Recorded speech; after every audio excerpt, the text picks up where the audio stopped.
Welcome back to Shall You Proceed podcast, season 5 finale with an amazing guest.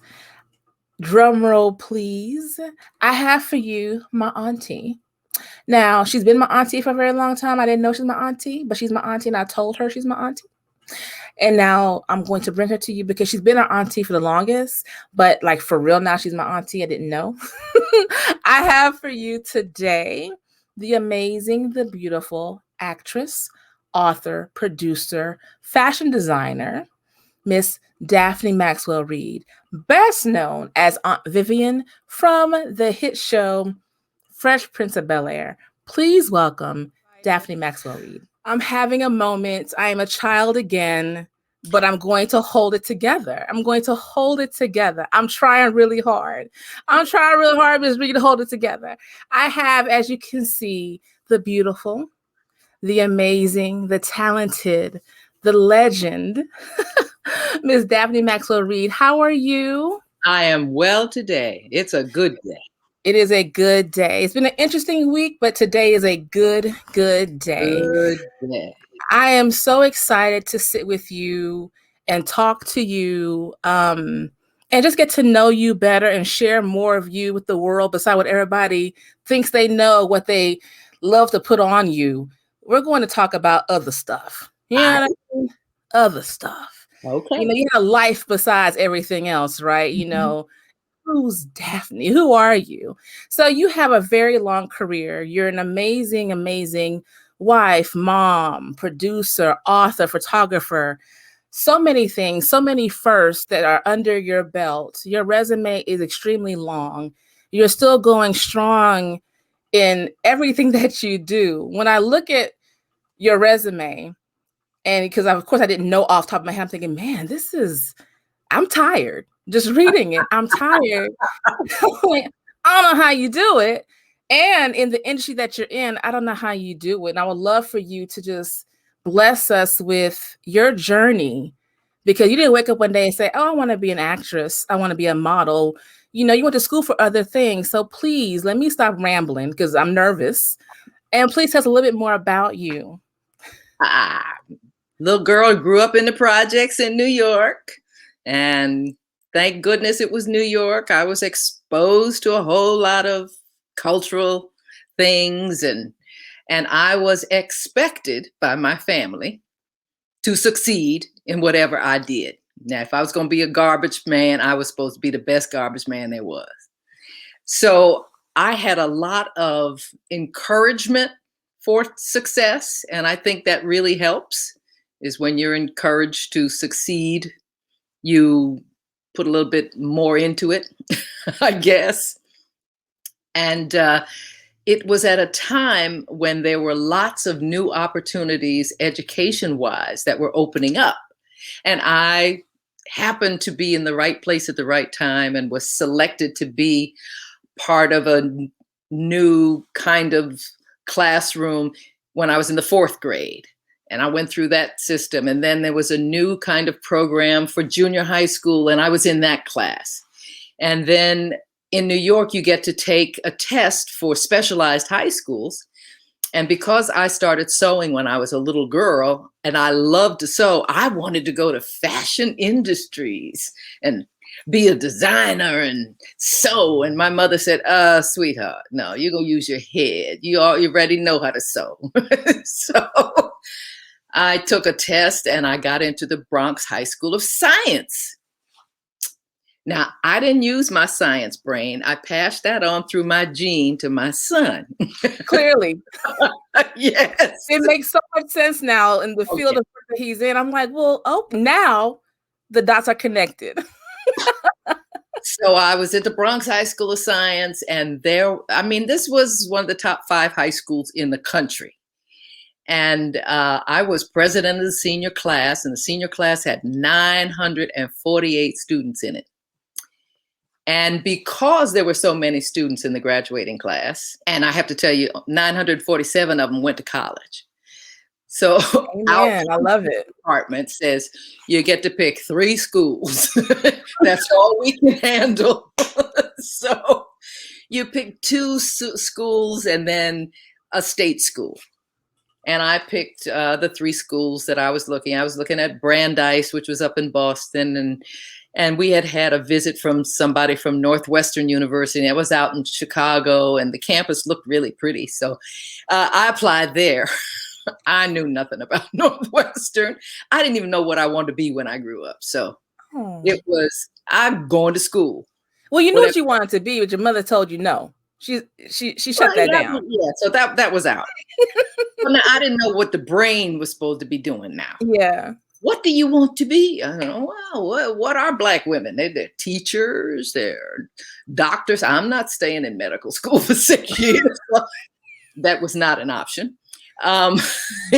So I had scholarships to all 3 colleges, and I had these 2 envelopes in my hand, and I said, okay, I've been to Boston.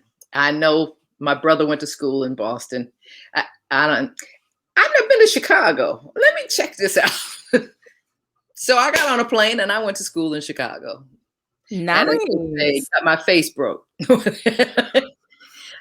I entered a school where there were 36 Black students in it. And that was so different for you. I had been in the only one in most of my classes, 1 or 2. I was used to that environment, but boy, 5,000 and there were only 36. I'm going, oh, this is going to be different.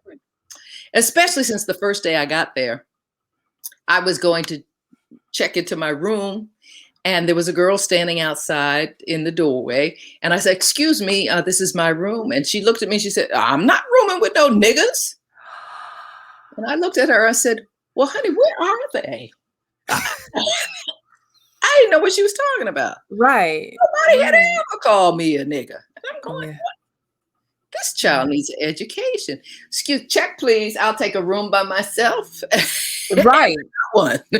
So yeah. Oh no. That was my introduction to Chicago. And I'm going, wow, this is a whole different environment than New York City, where everything was multicultural. I mean, it was international heaven. Melting pot. Melting pot. Was. Right? And everybody was visiting from all over the place. So you're exposed to all sorts of things. These poor people had not been exposed to much at all. And okay, I was there to teach. I love how you said that, because clearly you're keeping it very classy and very sweet, but you gave her education. You probably had to give many an education. Oh, yeah. And being from New York, that wasn't hard for you to give them an education. I did it very subversively. I did it by achieving a whole lot of stuff. Absolutely. Because it was my turn. And I bet you that made them so mad when you became the first ever Black homecoming queen. Clutch my pearls. How dare this? What? There's only 36 of them. And there's so many of us. How dare she come through scholarship? Who voted for her? How did you get there? Clearly, it was more than 36 of them. And a lot of them hadn't voted. So, I forgot. So what's that tell you? I said, okay, well, I succeeded in that. And they tried to diminish me in that by not putting it in the yearbook and treating me like I was a pariah when I went to be greeted by the Alumni Association. All the other girls got applause as they were introduced. And then they introduced the queen and it was dead silence. And I said, okay, thank you. And I picked up my gown and I left. But the Black press found me. And at the football game, I was with my crew and the Jet and the Amsterdam News and St. Louis Courier and the Baltimore African American. Oh man, I got all the Black press. Absolutely. So it meant something to us, although it meant nothing to me to be queen of this school. It meant I had no idea what a homecoming queen was and could care less. Because I was dating Chris's father at the time, who was playing football in Pittsburgh at the time. Oh. And that weekend, I was supposed to go to Pittsburgh, and I couldn't go because I was this homecoming queen thing. So you was mad about you can't go see your boo I because couldn't see my boo. because you're the homecoming queen. I love this. I love this. Like, So, I mean, you're making national news. You're making history at a school. You're vexing so many people, which I love. I mean, oh, face cracked. And you're like, I'm just mad because I can't go see my boo. Like, this is wasting my time. what is this for? What's the purpose? Not knowing that moment would be so pivotal in your life to And open I didn't know. many other doors. I didn't know until the news came out that I was the first. But were you shocked? I'm going, oh, no. It's, I no. guess also with a school that was so unwelcoming, to put them on the map is almost like you wish it was some other university. You know, I'm giving you this and you welcome me. It so meant something to them. Right. It didn't mean what that was to me. The girl was crying she didn't get. I said, honey, do you want this crown? I'm trying to get on a plane. I'll give it to you. See, I got some place to go. And they just ignored me. I said, okay. I bet they're ignoring you now. Yeah, they came back. I had a television show, and they said, "Oh, didn't you I bet Northwestern?" I'm going, yeah. Oh, now you want to acknowledge me. Yeah. Or alumni want to talk to me now, huh? Yeah. Little boy said, I'm going to be in your area. Can I come by and talk to you about our capital campaign? I said, sure, come on. So nice.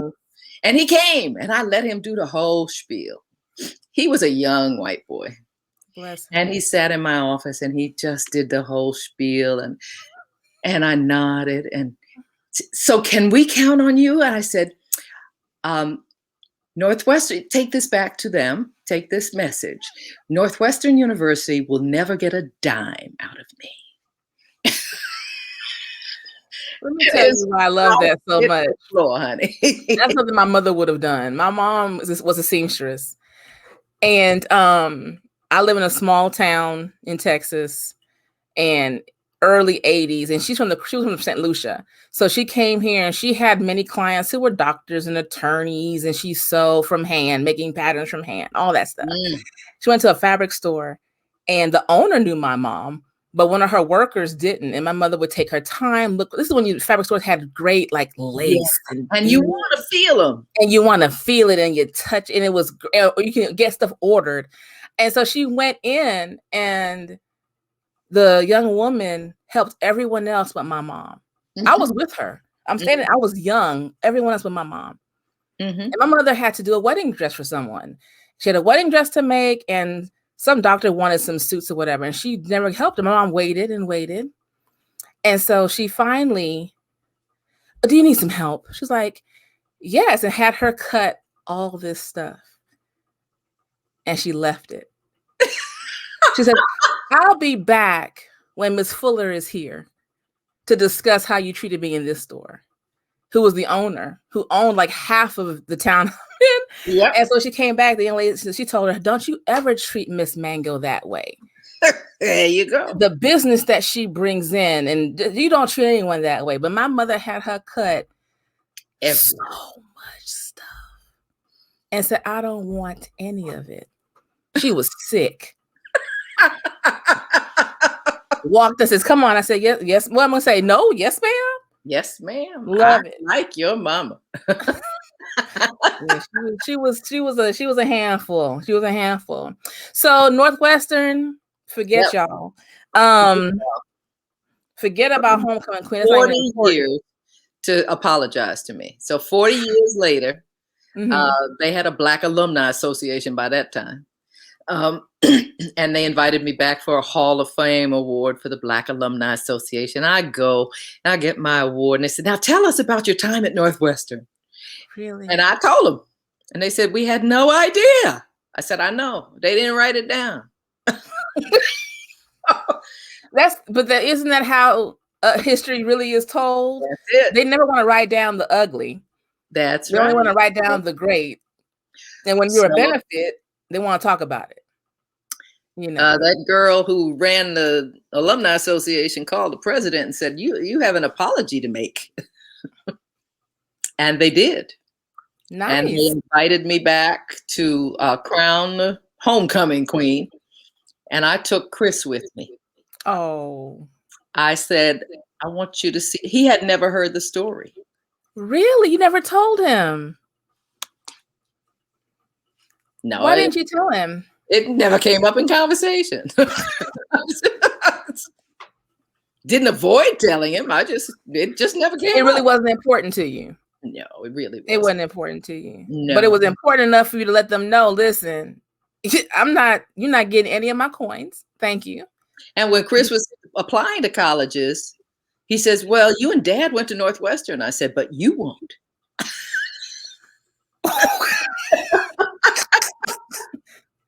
No, don't. And he never knew why. I said, it wasn't a good experience.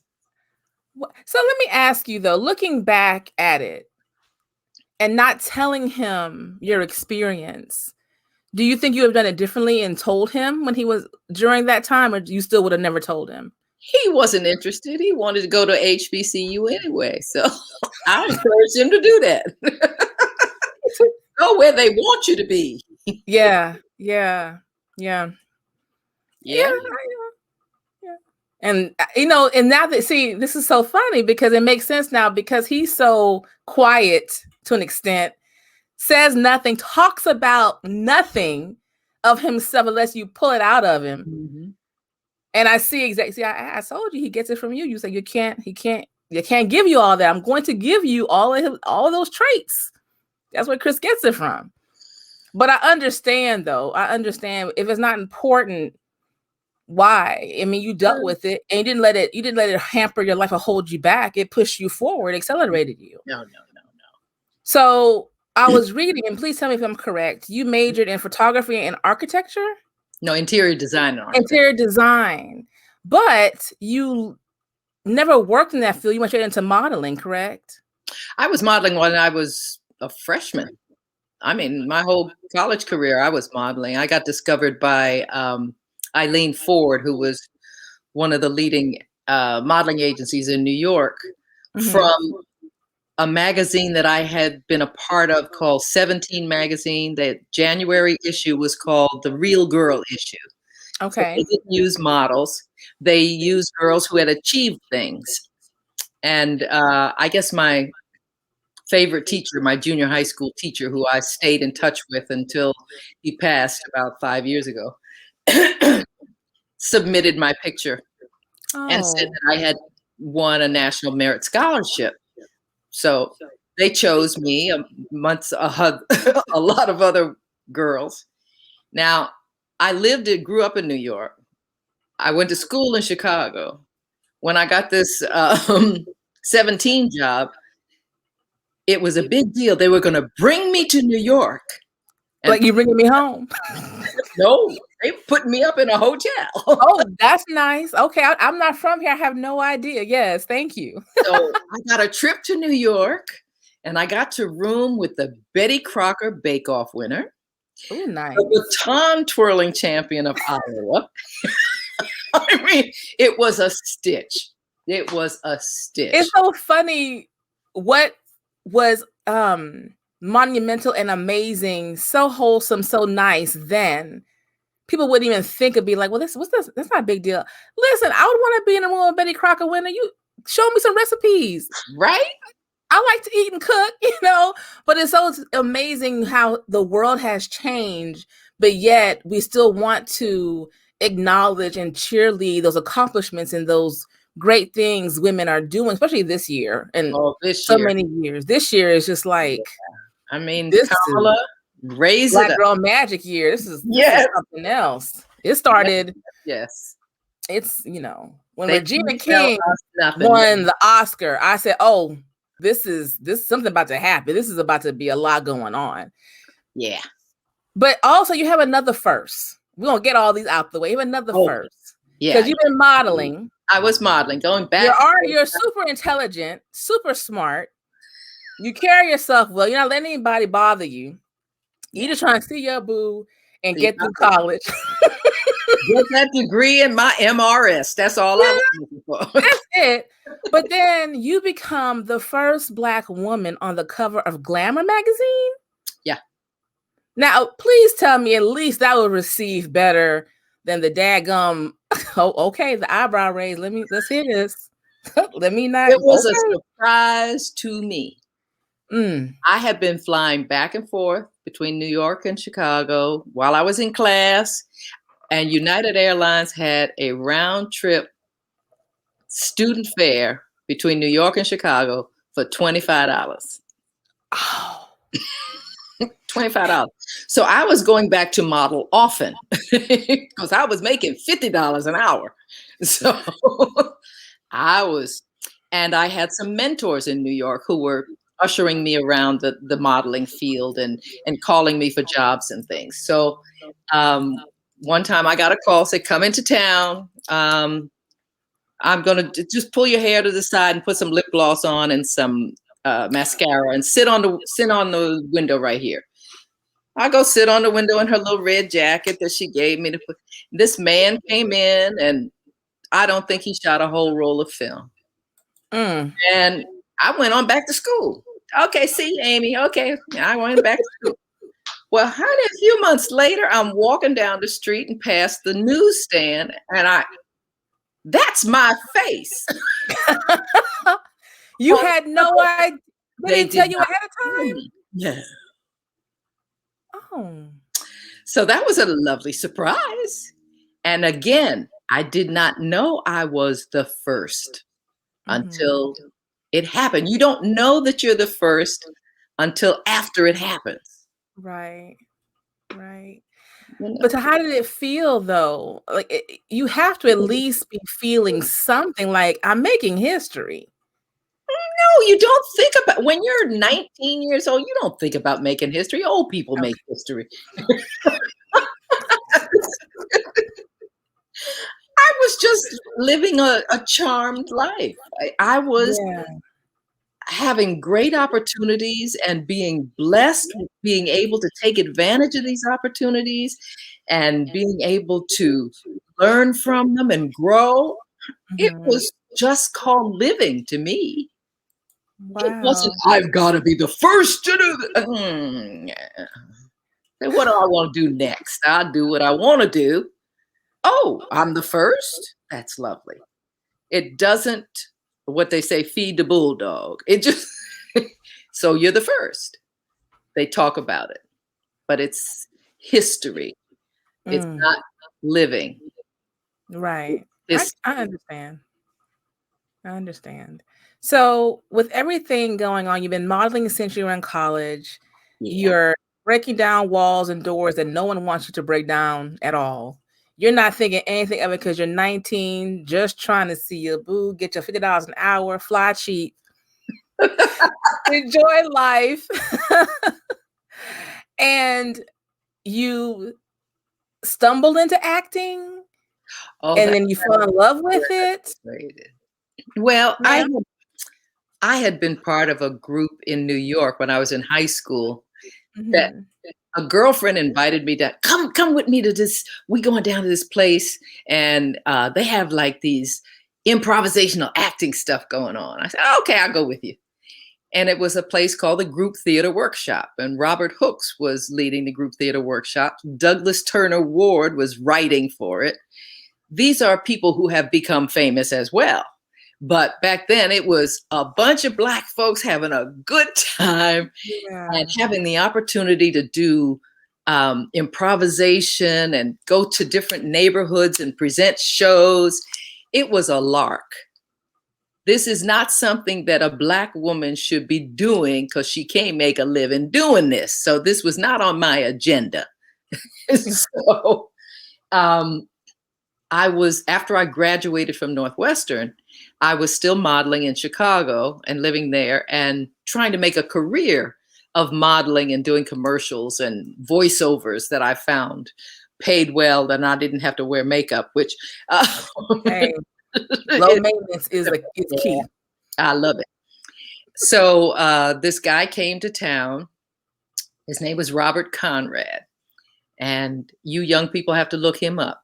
Some of us old young people, I said old young people know. Yeah, okay. Yeah, well, Robert Conrad came to do a show called The Duke. And he auditioned everybody in town. And I went to an audition. And, you know, my agent called me and said, well, you didn't get a part. I said, okay. And I go on about my business. About 3 days before they shoot, I get a call from my agent, said, we just got a script for the first show and they hand wrote your part in here. I said, oh, that sounds like fun.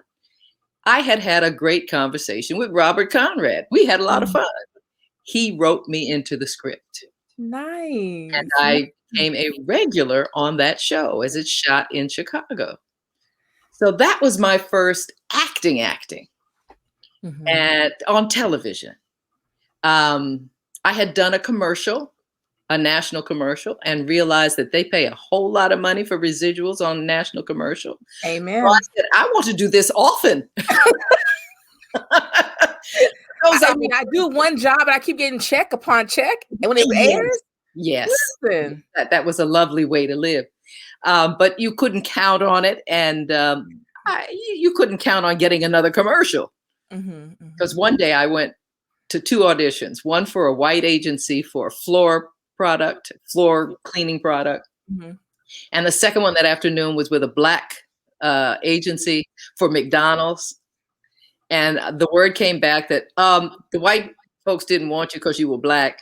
And the black folks said you weren't black enough. I said, oh, see, I can't depend on this business. Did you get that a lot, though? The whole colorism, that type of thing? Yeah, but it also went in my favor when I got to LA because they were trying to ease into having black folks on television. And I was just the right shade and prepared. So I can't knock it. I mean, I wasn't black enough. I couldn't audition for Roots. And I knew the guy who was auditioning the people.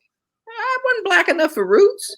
So you got it on both sides. I mean, from your own people who's going to cheerlead you and all of this, but yet and still, you're not black enough. Not Sorry. black enough. You probably have the talent, everything, but the color of your skin is not black enough. And then on the other end, because you're black. Because you're black, we can't use you. You're gorgeous. You're smart. You know it. But hey. It didn't bother me. I said, okay, this is the way it is. I'll keep doing what I'm doing. And I kept doing what I was doing. And sadly, Chris's dad and I divorced. And I said, well, I might as well go jump in the big pond since I had done this television show in Chicago. So I moved out to Los Angeles. And Robert Conrad was shooting another show. And of course, I said, hi, Bob, I'm in town. Yes. And he says, oh, good, I have a part for you in this show. Do you have an agent? I said, not yet, not out here. He said, call this person. I got an agent and I had a job and I did a national television show. Then I worked on a movie with him. It just, the opportunities kept rolling. I was in the right place at the right time for what was happening in Hollywood. I can't say that I'm the baddest actress that ever lived because I could work. It had nothing to do with that. I was a journeyman actress. I could act, but I was not struggling to be a star or a celebrity or anything like that. I was working. I was having fun. And in everything that I did, I was looking behind the camera to see what was going on back there. Oh, what does he do? Oh, what is that? Oh, you mean if I did, oh, I can help the lighting guy if I can remember. So you're learning. Yeah. Yes, a constant school, constant education to get into producing and directing and having your own production company. All those things, you gain that knowledge. By paying attention when you get the opportunity. I didn't sit around grooming myself. I'm nosy. I want to, what do they do? What? Oh. Well, if that person does that, then that makes me look better. I'll help him. Yeah. So that's how I got my career through. And then I met somebody I used to work with in Chicago, and we've been together for 42 years now. 42? Maybe it's 41. What is it? 41. It's one of the two. It's one of the two. So let me ask you, first of all, your journey into acting and just journey of life seems very calm, I'm not going to allow anything to just, I'm working, the checks are coming, I'm happy. And I'm still learning a different craft. I'm still learning different things to expand myself. What was the difference in living from New York to Chicago to now LA?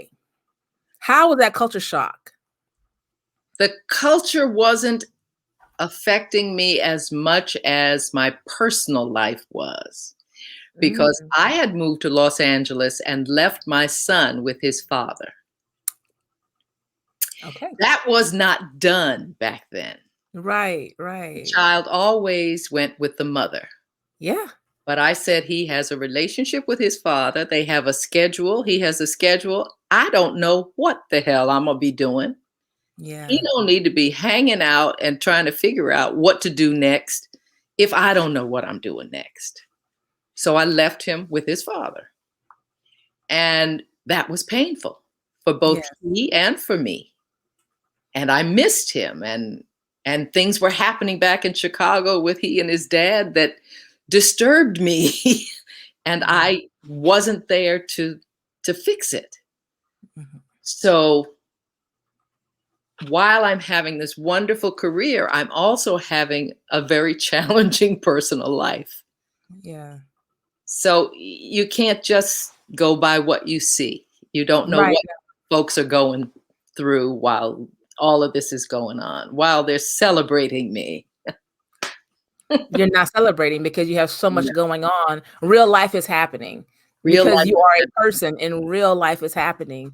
You made a decision. There is a season in Los Angeles that is downtime. Nobody doing nothing. And it's the rainy season. It's in January and it's raining and it's flooding and I'm not working and I'm sitting there saying, what have I done?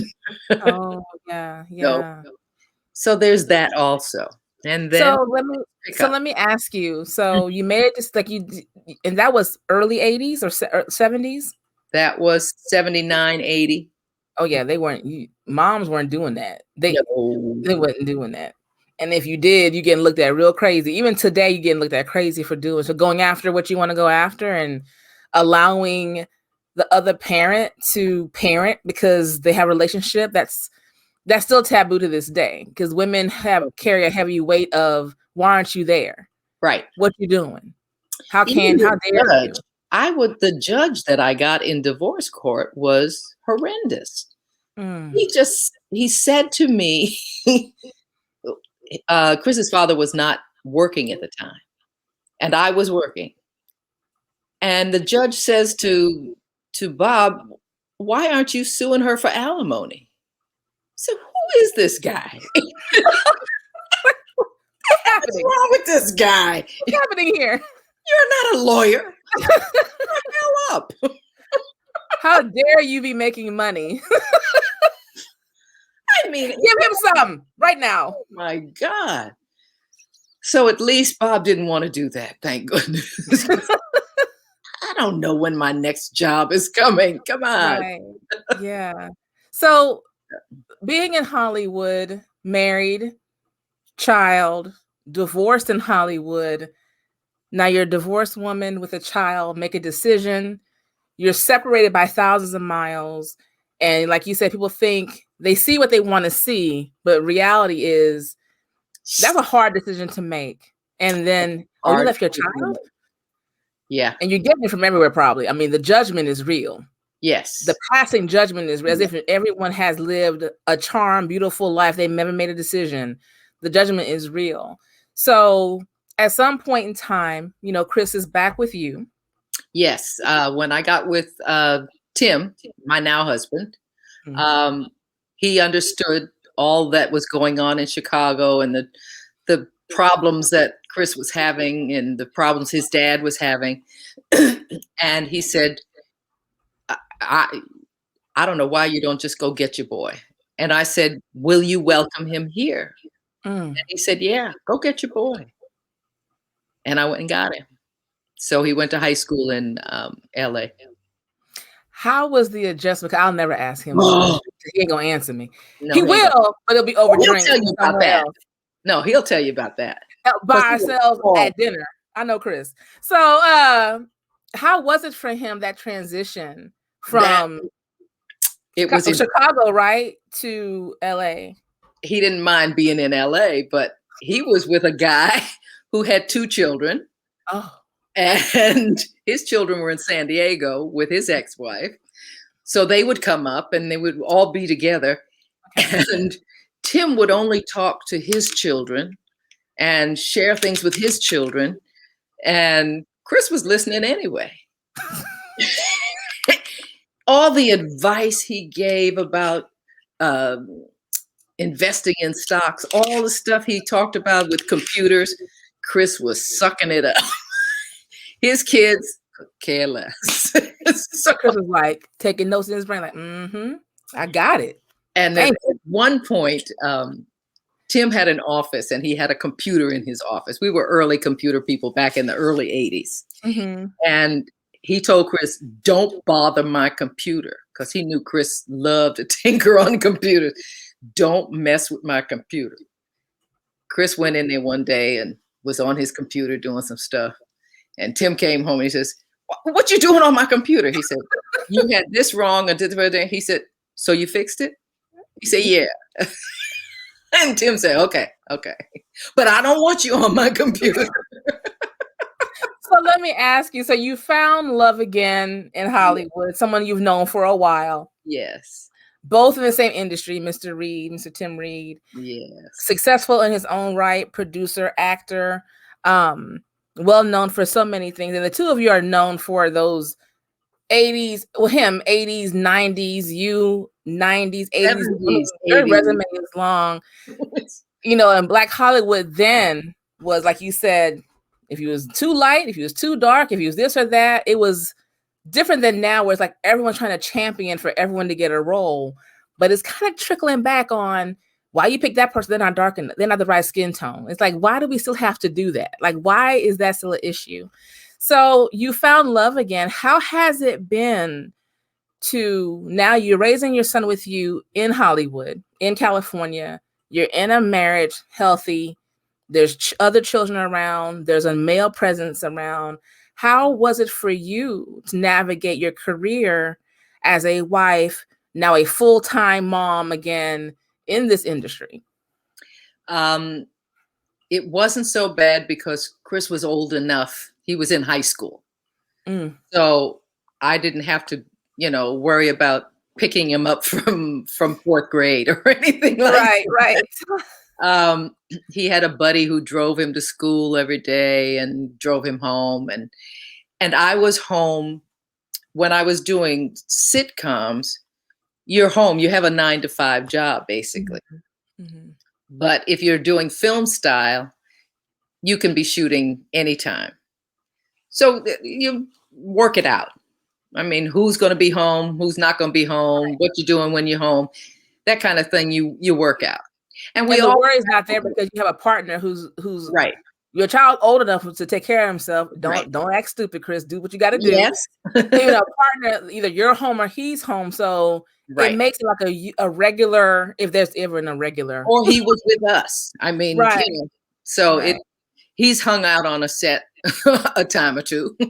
We even have him in Frank's Place. He's in an episode. Really? Yeah, he's sitting in the restaurant and he smiles as we come by. I'm gonna have to go back and search for that and have the show like, Chris, I see you. But it was not a field that he was interested in doing. So clearly. Swim team when he was in high school, and we used to go to his meets, and what he did was he fell in with the A+ crowd because he liked swimming. The people who were swimming were student achievers. Yeah. So he was hanging out with a good bunch of folk, and Nice. he didn't get to go behind the bleachers and smoke marijuana or anything. It made your life a little bit easier that It he did. decided to be the teen to not do what so many teens did. Teens do. In And the industry that you're in, knowing your work schedule, it can go either way for a right.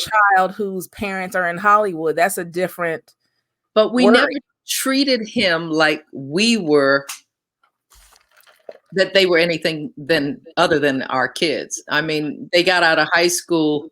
Well, they got turned 16 and they asked for cars. And say, you don't get no car. You lost your Car mind. for? No. It's that public transport. What you talking about? Please. You better go to Well, they try. It doesn't hurt to ask. I mean, we can ask, right? We can No, ask. you're not getting no car. And they didn't get a car until after their freshman year in college. None of them. You got to bring me some B's, some A's and B's to get a car. We know that happened. We know that happened. So they all achieved well. They're like, hand me some keys. They got their keys. Hand me some keys. So with everything going on, you've been on a hitch. You had a great career. You've been on great shows. Your face is everywhere in 80s and 90s television. Yeah. Fresh Prince of Bel-Air. You did 3 years on there, so everyone knows you as Aunt Viv. You know, you're everybody's auntie. Great cast of actors, and then clearly from the reunion, y'all are still like family. We're deeply family. Deeply. Have you ever worried about, because what I've noticed is typecasting or hard to get out of what people see you as when it comes to a character. Has it been hard for you to, not that you want to depart from that role or depart from any role you've done, but to people to see you differently when it comes to what you may want to expand in your acting career? Well, in late 90s, we did a little television show called Links. Mm-hmm. And you should check that out. I played a hooker. And I played the hell out of that hooker. Yes. It was the hell out of a blast. Yeah. Was it nice departure? According to my husband, he said that was your best acting. I said, well, maybe it's more me than other people. So. But she was a very specific hooker. She only had clients that were in Congress or were judges or things like that, and she was a whiz at investments, and so she was doing all right, and she was sassy. She had some of the best lines, and I wore Lycra, and oh my God, I bet you had a amazing. ball. Had a ball. Oh yeah, had a ball. Yeah. And so it was nice to be seen differently, to do something different. So now check on the resume. Hey, if you need some spice and some sass. Oh, I played lots of different characters. I had one little independent film where I played a whacked out crazy woman who was killing people. I did it without makeup and hair all over the place. And I screamed and acted like a crazy person. And you loved it. I loved it. Well, it's nice because I think so many people that I noticed growing up, people tend to be stuck. If they had a hit show, it was hard to see them do anything else, or you couldn't. It was like they always refer to them as that character. It's like there are so many other things, and now you can do so many different characters and not be thought of only in that type of box. You want to, an actor doesn't want to be put into a box. Yeah, you want to work and have your paycheck, but you want to show that I have range. I can do other things, Yeah, it's nice to have that opportunity. Yes. With everything you have going on, though, because people may not realize that besides being an amazing actress who has done great things, you're a seamstress. Yes. Fashion designer. You have your own line of clothing. Let me tell you something. My mom had some patterns at one time that had your face on. I'm like, right. And I still keep some of my mom's old patterns. I was looking for them because she didn't throw patterns away. there's tubs of patterns, and I was like, I know I made a little pair of pants years ago when I was younger, and it was you, hand on your hip on the cover. I think it was a McCall's pattern, right? Was it McCall? I did a deal with the McCall Pattern Company, and I developed a program called Suddenly You're Sewing. And we shot it. It was 4 videotapes to teach you how to sew. And it was a nice big package with 4 videos in it and 4 patterns.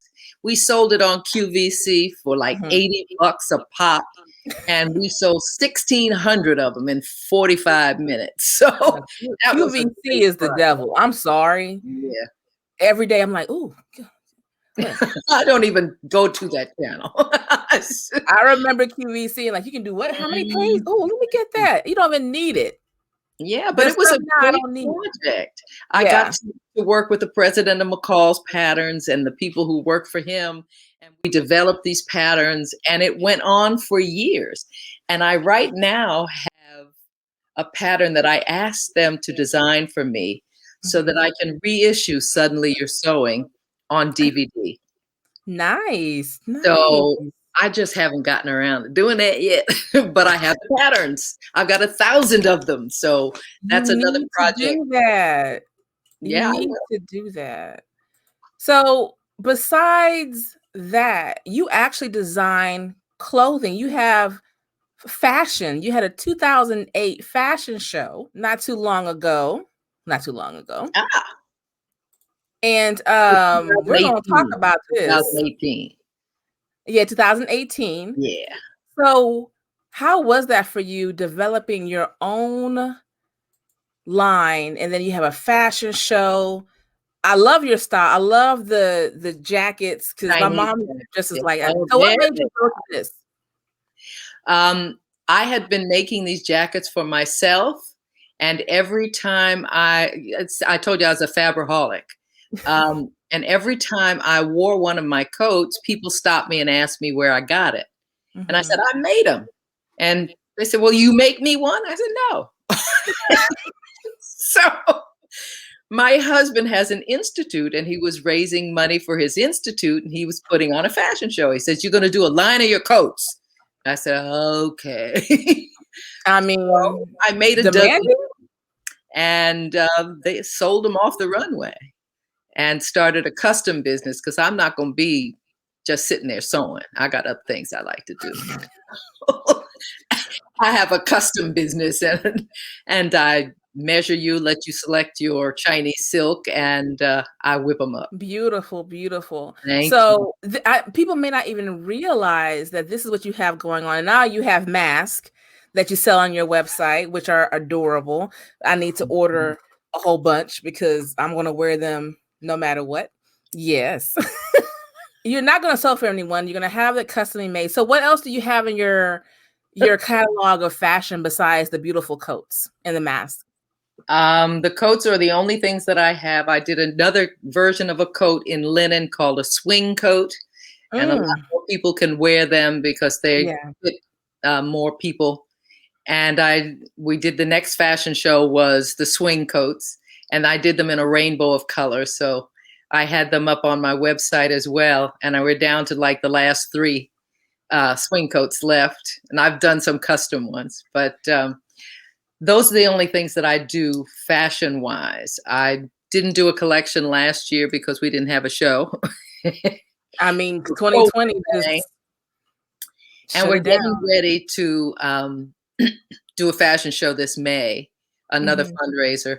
And I'm not doing a line this time because 2 weeks before the fashion show, I'm starring in a remake, a sequel to the Christmas movie that I shot last year. Yes. So I said, I don't have time to make a line of clothes. But don't ask me. I'm busy. Yeah, I'm busy.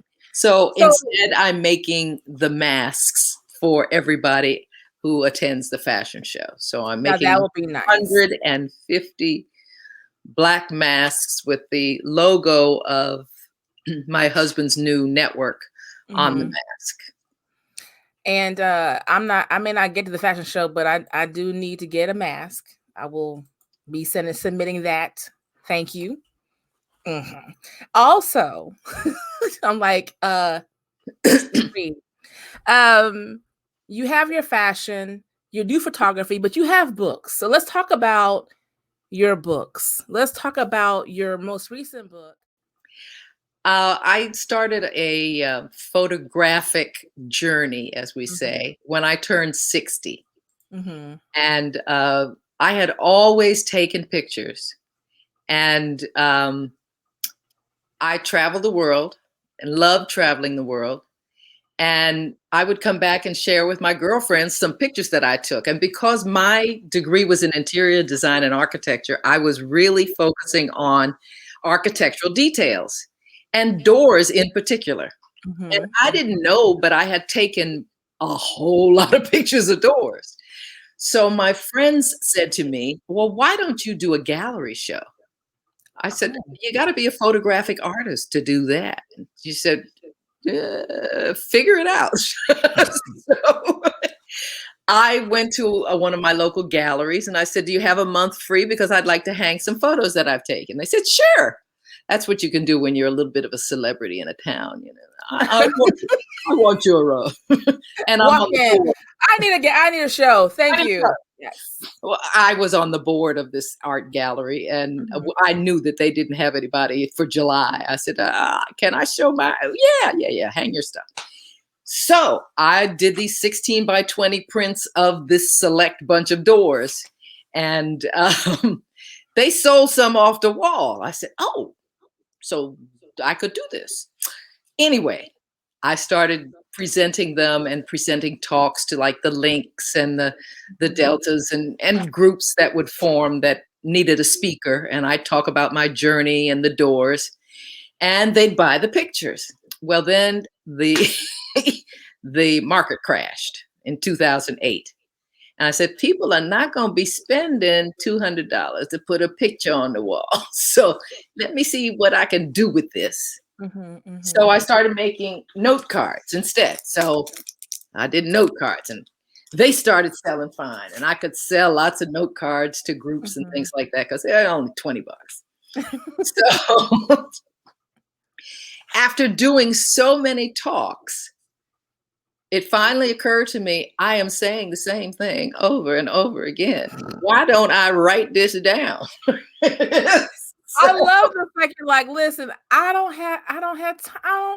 Why am I working? So I need to work smarter, not harder. Let me put this in a book. Let me just type it out. Let me see what I can do. Here's the book. So I made my first book. Yes. Now, it's all about doors. But I have a little bit of yada yada in there too. I did it on my computer and I mocked it up and I pasted pages together. And I asked a friend if I could go see her publisher. She said, yeah, I'm at Simon & Schuster and da-da-da-da. I'll get you a meeting with my editor. Okay, so I go up, Mr. Editor, with my little homemade book. This is what I'm thinking of. What do you think about it? He says, are you taking notes? I said, I'd be happy to. He looked through it and he says, this is a lovely idea. But nobody goes to a bookstore looking for a book on doors. This is a gift shop item. I said, oh. And he says, and it's just not something we do. I said, so what kind of notes? See, I would arrange it like this, and I would do this, and I would pick a font that was da-da-da, and ooh, I'm just writing away. Yeah. Teach me the way. Teach me. I had an hour with this man and I took every note he gave me. Yes, yeah. I went home. I reformatted the book. I said, I'm going to learn how to publish. And I taught myself how to self-publish. I got ISBN numbers. I got all sorts of things. I got everything I needed. And I took my little file to the printer and said, I want this paper and I want it this size. And this is my book. And they printed them. And I sent the editor one. I said, thank you for all your notes. I listened carefully. So that was my first book. And then it kept selling. And I kept traveling. So I went and went to Cuba. And I said, oh, let me write about this journey. Because I went on a photographic tour down the west side of the island of Cuba. So it was a whole lot of little old cities, Trinidad and all sorts of little places. And I said, oh, this is a book. So I journaled that whole trip. So this in my impression of the people in Cuba and their zest for life and what I'm finding in their neighborhoods and their hospitality and all of that, along with my pictures of doors. So that was my second book. And I published that one and I started selling that one. Then I kept traveling and I went to France with a bunch of people. So I did a book on France, but it wasn't very interesting. So I'm just going to do a catalog. So this is a little skinny book. It doesn't have a lot of yada yada in it. It's got pictures. This is a picture book. Yeah. And then but what I love about it though is the doors, if people want to get deep, doors are gateways. There are gateways to something brand new. You never know what's behind metaphor for life. You have opened so many doors. You've walked through so many doors. You've kicked down so many doors. And you've peeked behind so many doors. Go through doors all the time. Yeah. And the point is to notice the door. Yes. Because there's craftsmanship, there's color, there's just the beauty of the door, wondering what's behind the door. It is to point you to pay attention to the details along your journey. That's my point. When people ask me why doors, I said, because they were a metaphor for life. And I don't want you to go from A to B just to get to B. It's the journey getting to B that makes your life rich. Yes. And I want you to pay attention to the details in your life. And you don't know how many people have come up to me and said, I thought I was crazy. I love doors. I take pictures of doors every time we go on vacation. Look at that. I'm not crazy. Yeah. And I love that you put it together in a book, and it truly is a metaphor for life. And no matter what, we're going to continue going through doors. We're going to continue building doors and breaking doors down and reshaping and refurbishing and fixing doors and locking them. Yes. And bolting them. And I have a whole series of things that are door knockers and door knobs that are really interesting because craftsmanship is involved. I like makers. I like people who create things with their hands. And doors are one of those things. I don't take doors that are coming from IKEA. Not interested. So let me ask you, your latest book, Grace, Soul, and Mother Wit, that's a cookbook. It is, and it's a memoir. So you departed from doors, okay, and now you're feeding my soul. We love to eat, so because you love to cook. Yeah. What made you decide to do that now, a cookbook? I have been collecting recipes from all the people that I've ever worked with because I like food, and I love to have dinner parties. I used to love to have dinner parties. And I had lots and lots of recipes that I would share with people, or maybe for Christmas, we'd go to Kinko's and print up maybe 20 recipes in a little book and say, this is from us to you, this little gift. And I had all these things on my computer, and my girlfriend, another girlfriend that I travel with, says, now, about this cookbook you keep talking about, when you gonna get it off your computer? And I said, I'm not a chef. I'm not a great cook. I don't have the chops to do a cookbook.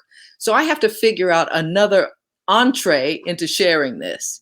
So I decided to do a mini memoir and my association with food and what it meant to me. So in the beginning of the book, there's a whole lot of stuff of me growing up and the pictures that my dad used to take of us and my family. So I dedicated it to my family and my mom, who really served food with love. And I'm trying to encourage people with this cookbook to commune with the people they love. Because I consider you sitting down at a table and eating food that someone prepared with love. I consider that communion. It really is. I really want to encourage people to get back to communing with their family and with their friends. Would you say, because I really feel as interesting as 2020 was, and it Mm, seems to keep rolling. yeah. In my opinion, do you feel that 2020 brought us back to the appreciation of family and the appreciation of the unity of communicating with each other and talking to each other and loving each other? I think it encouraged people to do that by default. They couldn't leave Yeah. and they No. had to make it palatable. Hmm. And they realized that there is communion to be had. There is communication that we have bypassed, rushing past each other. And hopefully, they got a lot of that communing and made it a special place in their heart so that they'll continue to do that, even if they don't do it every day after things change. I'm never going to say it's going to get back to normal because Yeah. it's a new normal coming up. Hmm. And when things change and open up a little more and people are out more, I hope they remember the joy of some of the time they spent with their family. I think they will. I Oh, think yeah. now we're maybe not going about it the right way right now because we're itching to open up. And I'm in Texas and they said we open. I'm like, oh no, No, why? no, no, no. No, no, no, you're not. No, no, no, stop.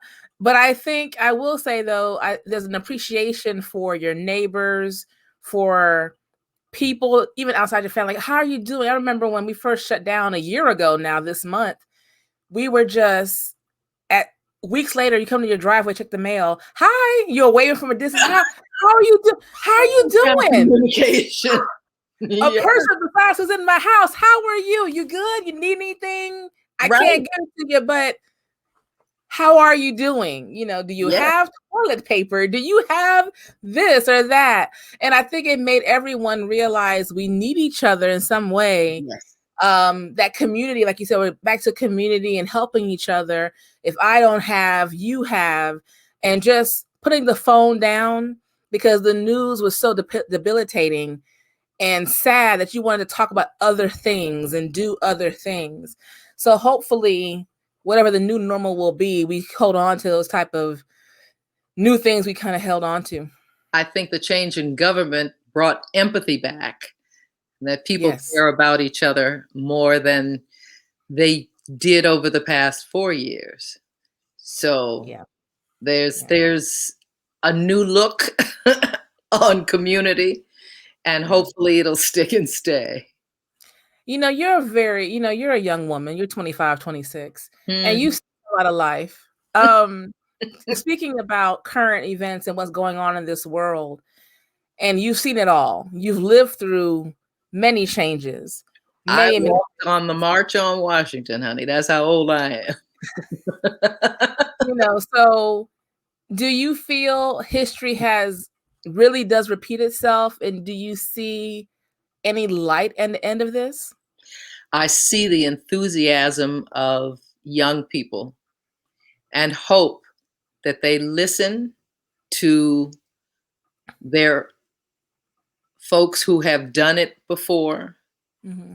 and who appreciate them putting their bodies on the line as we did back then, but know that it takes policy to make a change and not just protest. And they need to be involved in their local governments. They need to be able to go to a meeting and voice their opinions on the local level before any change is going to be made going up the chain. They need to get involved in making the decisions, not just yelling about how wrong they are. And if they can take that enthusiasm up through politics and get some humanity back into politics, I think we can see some changes. Absolutely. Absolutely. And it gives us hope, like you said, like this year, once the elections and, the election happened, it was still limbo because of the idea that it wasn't real. It was wrong. And then January 6th happened, and then you have like, what am I seeing? What's happening? And even this week that we're in recording Yes. in, you have so much sadness happening, going on with the shootings, and just It's inhumanity. it's It's people inhumanity. who have been encouraged to think that they are the only ones that count. Mm-hmm. Mm-hmm. They lost empathy because their leader had no empathy. And they believe in that way of living. And if they do, they're going to be alone. Eh, That's self-destructive. It's really self-destructive. And hopefully we can move it along to sanity. I mean, Yeah. to not believe in science in the first place is just ludicrous. It's just unbelievably ludicrous. So, hey, it's Right. up to y'all now. It's up to y'all. Yeah. But and it's gonna take some I'm pulling time. for you. It Yeah, takes it's some gonna time. take. The breakdown didn't happen overnight, and the Yeah. healing's not gonna happen overnight. But I think we're on a nice If track. stay involved, don't Yeah. let just the protests were marvelous, absolutely marvelous. Don't let that point of view or enthusiasm die. Just direct it to policy. Right. And keep talking. Keep Keep doing. going. Don't stop. And we tend to stop. We're like cats with a ball of yarn, like, oh, No, next. next. And we can't do that because we No. have to keep pushing. Have Yes. to keep pushing. And like you Or they said, will slide yeah, backwards. and it bothers me when I hear people for the longest, I don't know where this came from, the I'm not my ancestors. I would have never put up with. Say, until you grew up in that time, you don't know what you would have put up with. So stop it. How dare you diminish what you had to do then to get To us where we are survive right now? To survive. It's survival. so that you can be, because Yes. you ain't gonna be here if they didn't survive. Right. So don't do that. Don't be disrespectful. No. Don't be disrespectful. So you have your books. Yes. I need to order all of them. They'll be You're a sweetheart. oh, yeah, I'm a librarian by day, so I need to order them every Okay. No one believes that, but I am. Librarian by day. Yeah, no one, they're like, no, you're not. I'm like, no, really, I am. Yeah. I need to order some masks. Uh-huh. Okay. I may need a coat. I may need a coat. I can work it. I can do Okay. this. I can Work do it, girl. this. I can work it. So what else is coming up for you? Because the last project you did was Harriet.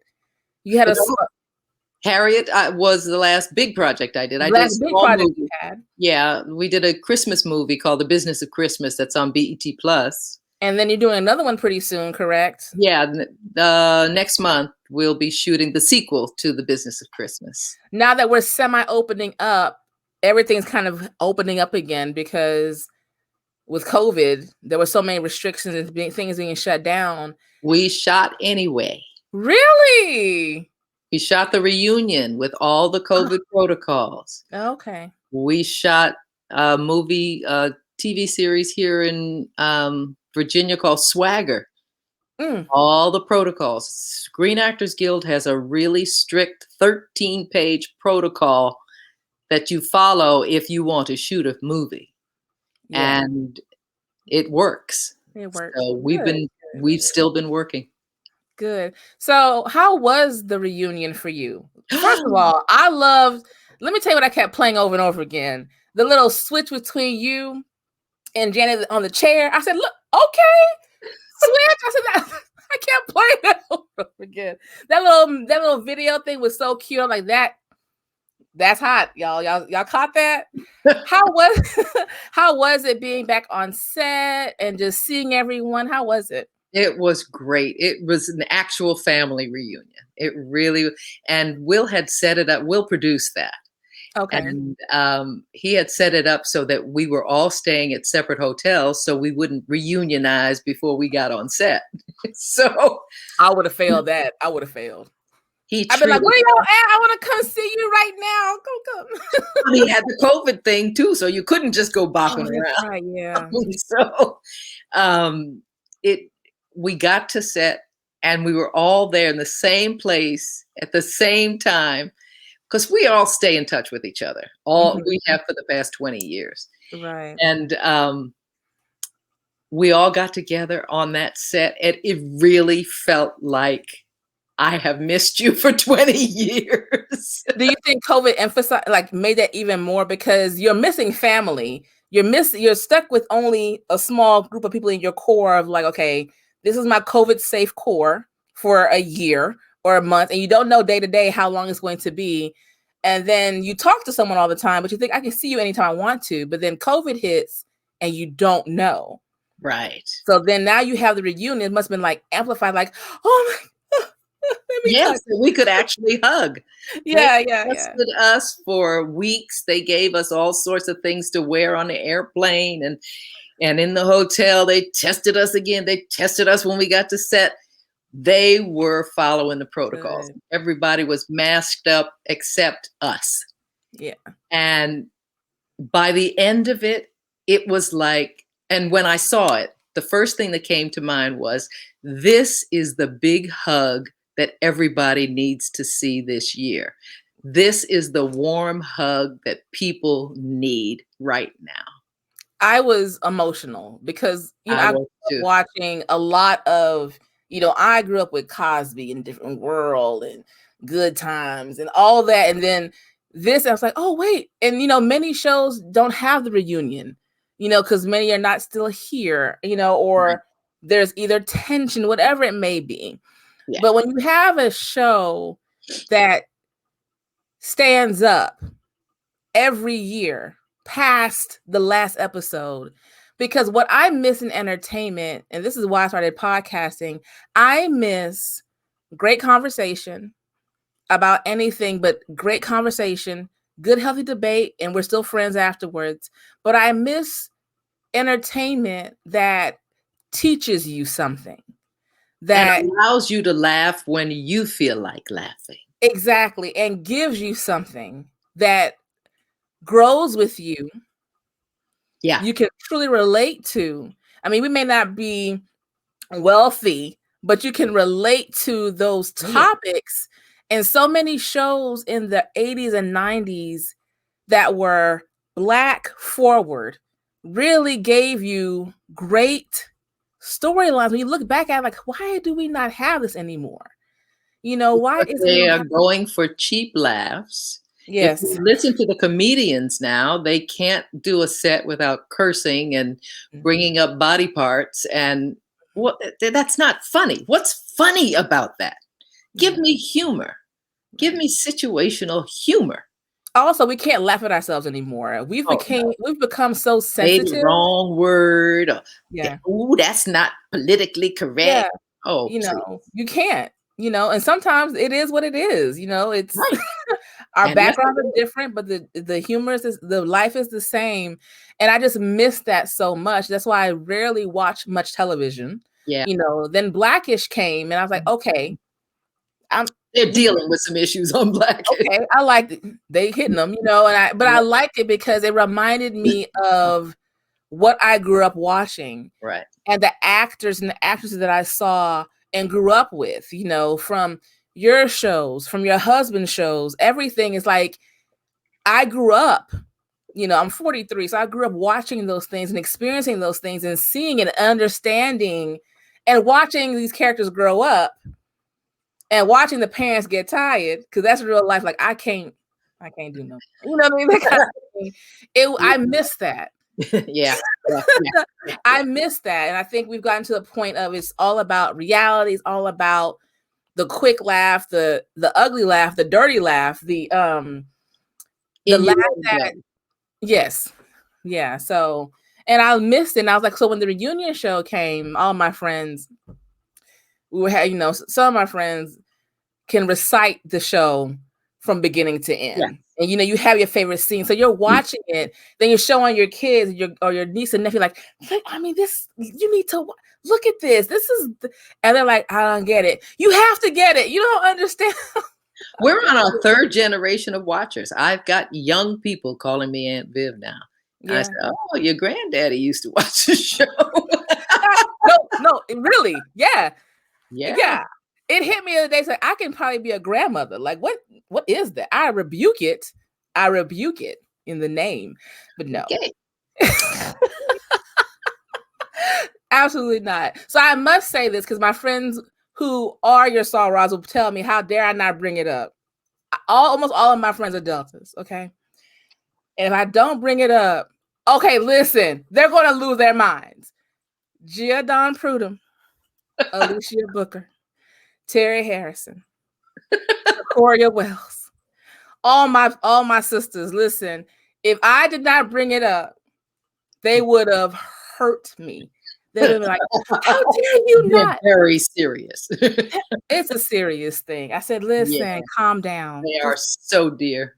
Calm down. It's like, you need to, I said, calm down. It's going to happen. Stop it. But I had to. What I missed was I have never seen a sorority initiation on a college level. Oh.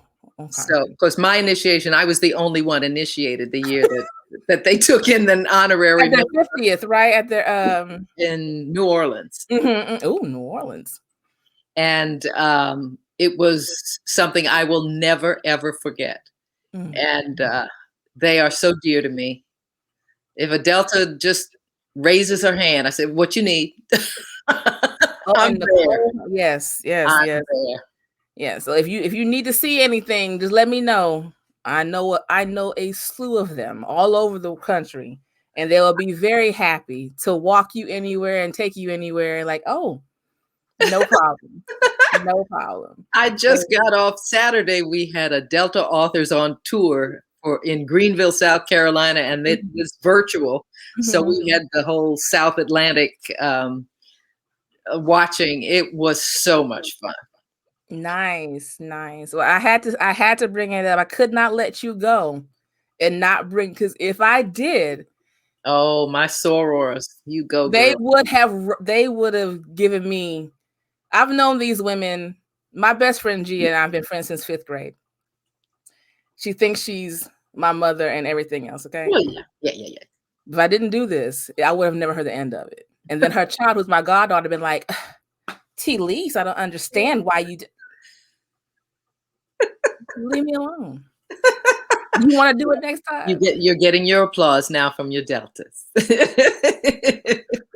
Ms. Reid, I want to say thank you so much, because this has been a pleasure. I wanted to talk to you as if we're just sitting down having a conversation. I didn't want to do what everybody else does, and hopefully you enjoyed yourself. Of course. I am so honored that you wanted to be on. You are welcome anytime to talk about anything you want to talk about. I'm telling you. You were such a treat to listen to when you were talking to Chris. I said, I like this lady. I love Chris so much. I really, really do. And yeah, he's a fine man. When I met Chris many years ago, and when Chris got sick, when he started doing the Ironman training, I was like, where'd that come from? Like, what's this? He was bored. Yeah, we had that conversation. And I'm like, Chris, what's happening? So I had him on my show before to discuss, because how many Black men do you know who's going to train for Ironman? Yeah. Who's going to decide out the clear blue, who's overweight for Ironman, out the clear blue to do this, who can't sit still, who's on, he can be in Timbuktu right now. I have no idea to do Ironman.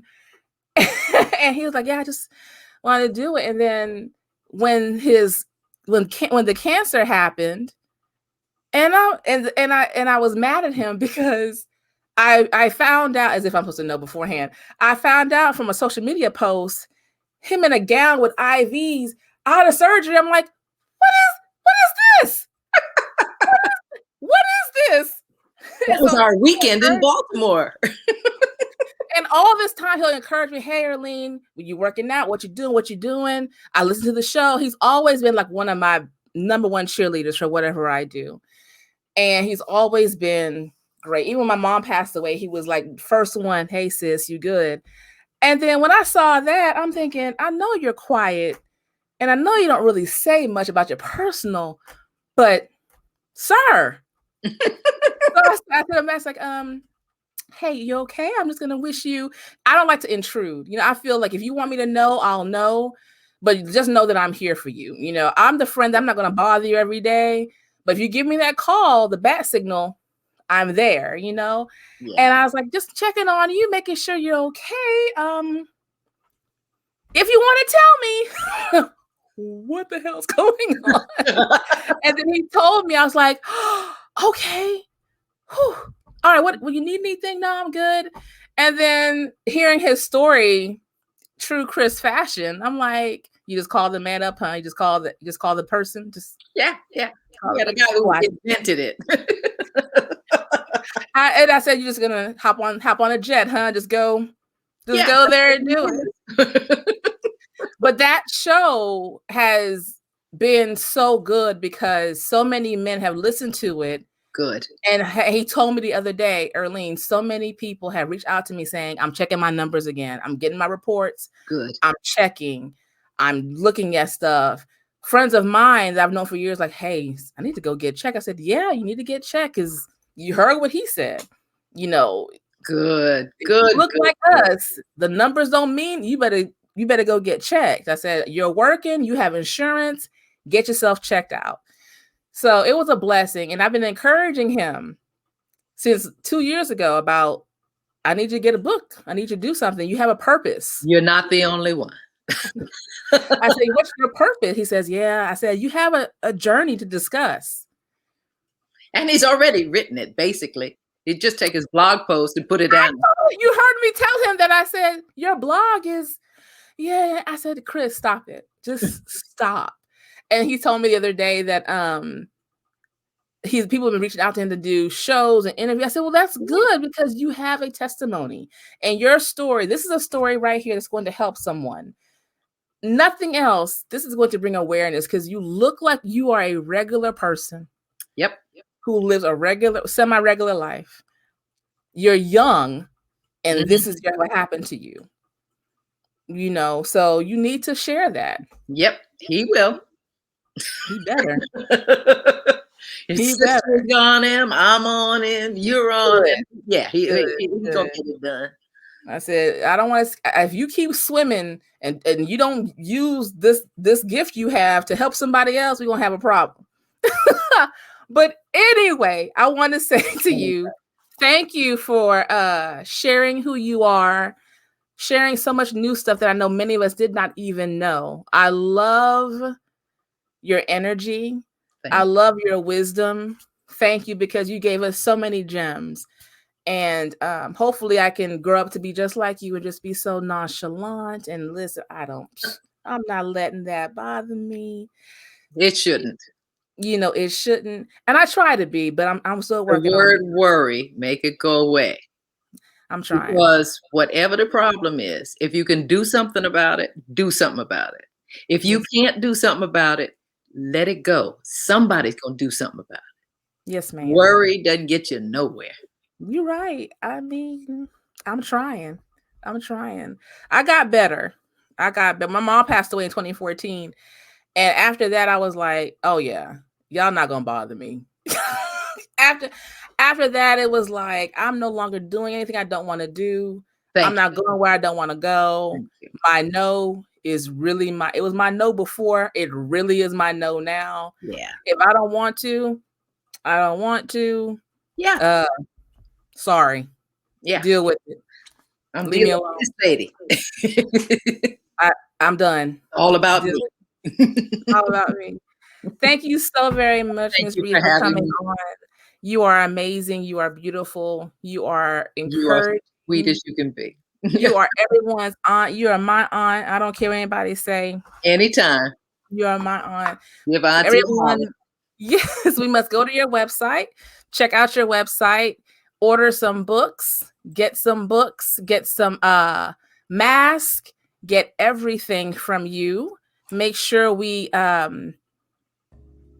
check out your site. You have your mask on there. We can order your fashion from there. You have all your appearances, what's coming up next, Also, for your books are on there as well. And we will make sure that everyone has information in the description. We'll go to your website and check you out. Very good. Thank you so much for coming on. All right, sweetie. You Thank take you. care. Bye-bye. Bye-bye.